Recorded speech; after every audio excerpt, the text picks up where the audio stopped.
Buying a Tesla in the year 2026 is genuinely different from buying one even a year ago, and most of the advice floating around out there is now quietly wrong. The rules changed, the incentives changed, the way the features work changed. And if you walk into this purchase using last year's playbook, you can lose thousands of dollars without ever realizing where it went. So I am not here to talk you into a Tesla or out of one. I am here to hand you the field guide, the 9 traps that catch buyers right now in this market, so that when you do buy, you buy with your eyes open and you keep your money where it belongs, in your pocket. Let's walk through them one at a time, because almost every one of these is invisible until it has already cost you. Trap number 1, budgeting for a tax credit that no longer exists. This is the big one, and it catches people on day one. For years, the math on a new Tesla was simple. You knocked $7,500 off the price with the federal electric vehicle tax credit, and that was that. People still quote that number to me like it is gospel. Here's the problem: that credit is gone. The law that carried it was replaced, and the old point-of-sale discount that buyers leaned on for years is no longer there for new electric cars the way it used to be. There is a newer benefit that works completely differently, a deduction tied to the interest on your car loan rather than a flat discount on the car, and it comes with its own rules about which vehicles and which buyers qualify. The trap is simple. If you build your budget around $7,500 of free money that is not coming, you are going to be $7,500 short when the paperwork is real. So before anything else, check exactly what is and is not available to you this year, in your situation, in your state, and budget off the real number, not the one from the old videos. And know what did replace it, so you can use it if it fits. Instead of a flat discount on the car, the newer federal benefit lets eligible buyers deduct the interest on their car loan up to a sizable yearly amount from their taxable income. That helps, but it is a very different animal. It is a break on your loan, not a check off the sticker. It applies only to new vehicles assembled in the country, and it is set to phase out after a few years. On top of that, the patchwork of state and local incentives matters more than ever, and it varies wildly. Some states still offer real money to lower-income buyers. Some waive part of the sales tax. Some have small rebates you have to claim the moment you take delivery. The savings did not all vanish. They scattered, and you have to go find the pieces that actually apply to you instead of assuming one big credit is waiting at checkout. Trap number 2, paying a premium for full self-driving on a used car. This one is costing people thousands right now because the way this software works has completely changed. First, understand that the one-time purchase of full self-driving, the version where you paid a big sum once and supposedly owned it forever, has been discontinued. The way you get it now is mainly a monthly subscription, somewhere around $99 a month, that you turn on and off. Here is where buyers get hurt. When you shop for a used Tesla, you will see listings bragging that the car comes with full self-driving included, and the seller wants a fat premium for it. But that feature very often does not transfer to you as the new owner. On many cars, it is tied to the first owner and gets wiped when the car changes hands. On a salvage or rebuilt car, the company can switch it off entirely, so you can pay thousands extra for a feature that vanishes the moment the title lands in your name, and then you are asked to pay the monthly subscription on top, paying for the same thing twice. The fix is non-negotiable. Never take the listing's word for it. Confirm the feature is actually active for you in the car's own software menus and in your account before you pay a single dollar of premium for it. It also helps to understand what this feature even is now. It has been renamed to make clear that it is a driver assistance system that still needs you paying attention with your hands ready, not a car that drives itself unattended, and regulators have pushed hard to make that distinction stick. So you may be asked to pay a premium for a supervised assistance feature that might not transfer, on top of a monthly fee to keep using it.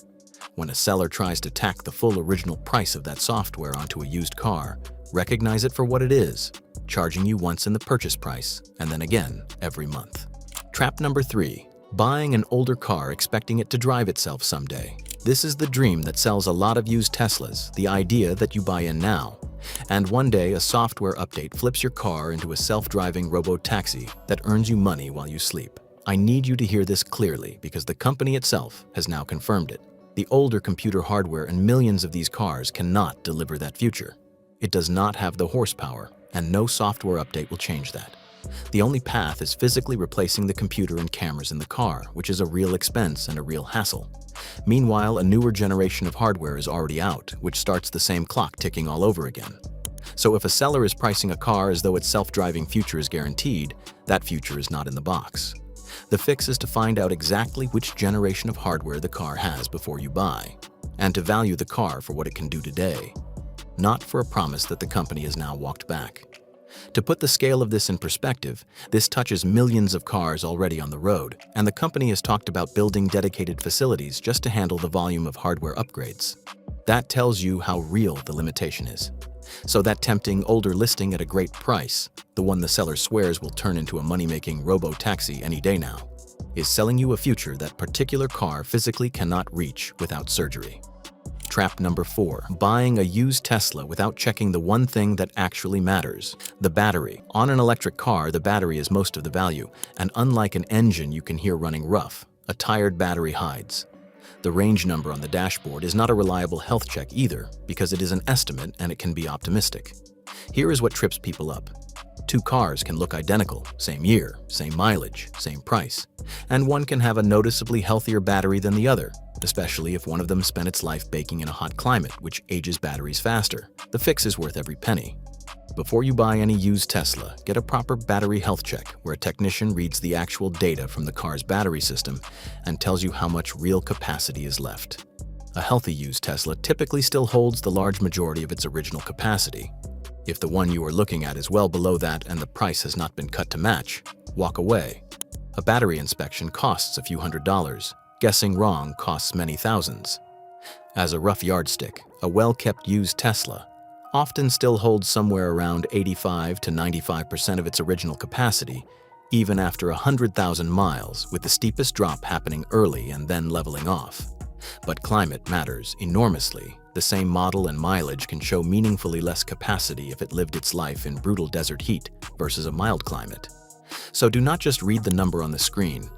Read the car's history, learn where it spent its life, and let a real diagnostic be the thing you trust. Trap number 5. Assuming an inventory car is automatically a deal. When you shop, you will see two paths: ordering a car built to your spec and buying from existing inventory, the cars already sitting on the lot. There is a widespread belief that the inventory cars are the bargains. Sometimes they are, very often they are not. A lot of inventory cars are listed at exactly the same price as a fresh custom order, just with some demo miles already on them and a set of options you might not have chosen, like the bigger wheels that actually cost you range. And a car that has been sitting on a lot has its own risks, like weather damage from months in the open. It is not unusual to find lot cars that picked up hail damage sitting outside, with little dents quietly marked for repair before the sale. None of that automatically makes it a bad car, but it is the opposite of the flawless bargain people picture when they hear the word inventory. Now, inventory is not a bad path. It is usually faster. You can sometimes see the actual car before buying, and the genuine discounts do appear, especially near the end of a sales quarter when there is pressure to move metal, or on cars that have sat a long time. One more insider note: not every available car is posted on the website, so a good sales advisor can sometimes point you to something that fits you better. And the end of a quarter is also when little perks like free charging miles tend to surface. The fix is to compare the real, total price of the specific inventory car against a custom order built the way you actually want it, options and all, and only call it a deal if the numbers say it is one. Trap number 6. Thinking a used Tesla bought from Tesla comes certified. A lot of buyers feel safer buying a used car directly from the company, assuming it comes with the kind of certified, deeply inspected guarantee that other brands offer on their used vehicles. Here's the reality. That formal certified pre-owned program is no longer a thing. A used car sold by the company today is essentially just its used inventory, priced at the top of the market because the company knows exactly what it has. You are paying a premium for the badge and the convenience, not necessarily for a deeper guarantee than you would get elsewhere. The fix is to treat a used car from the company like any other used car. Do your own homework, get your own battery check, and compare its price honestly against a private sale or a third-party dealer, where the same car is often thousands of dollars cheaper if you are willing to do the legwork.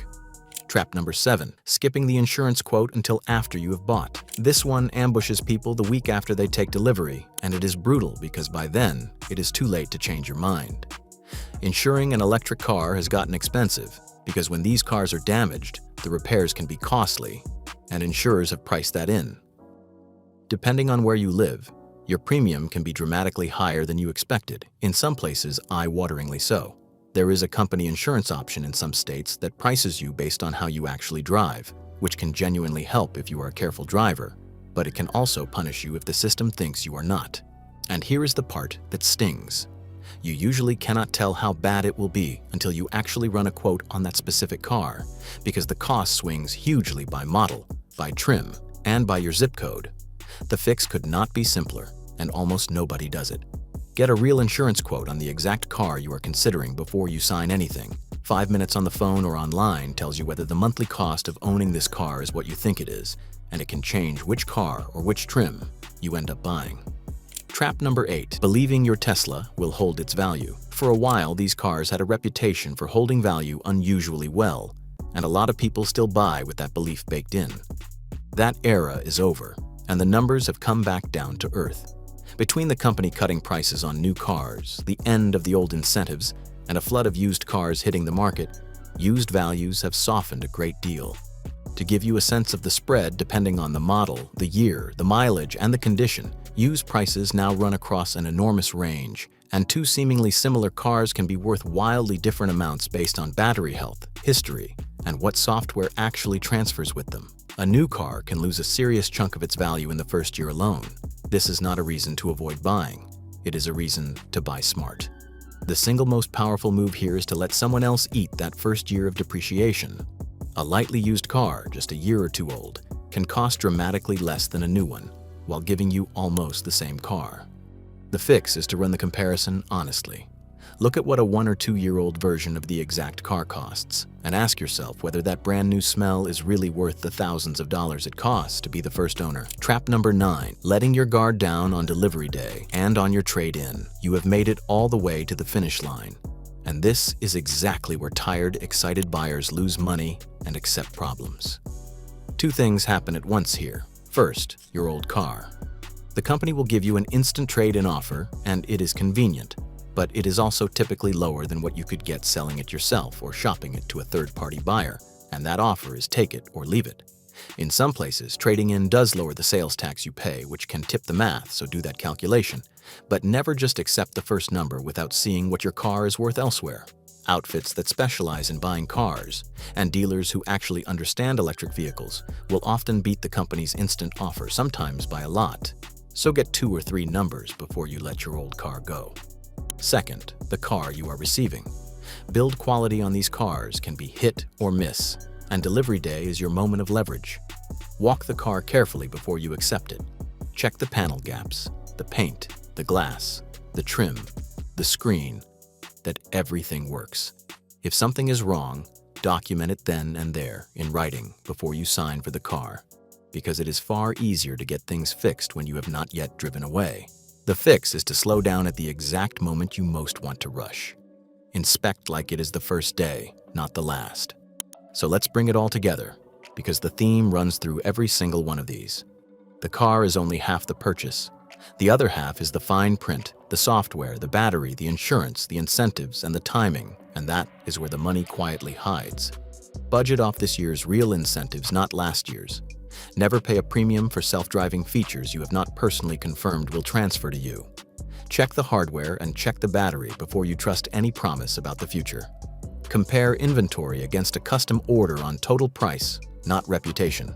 Treat a used car from the company like any other used car. Get your insurance quote before you buy, not after.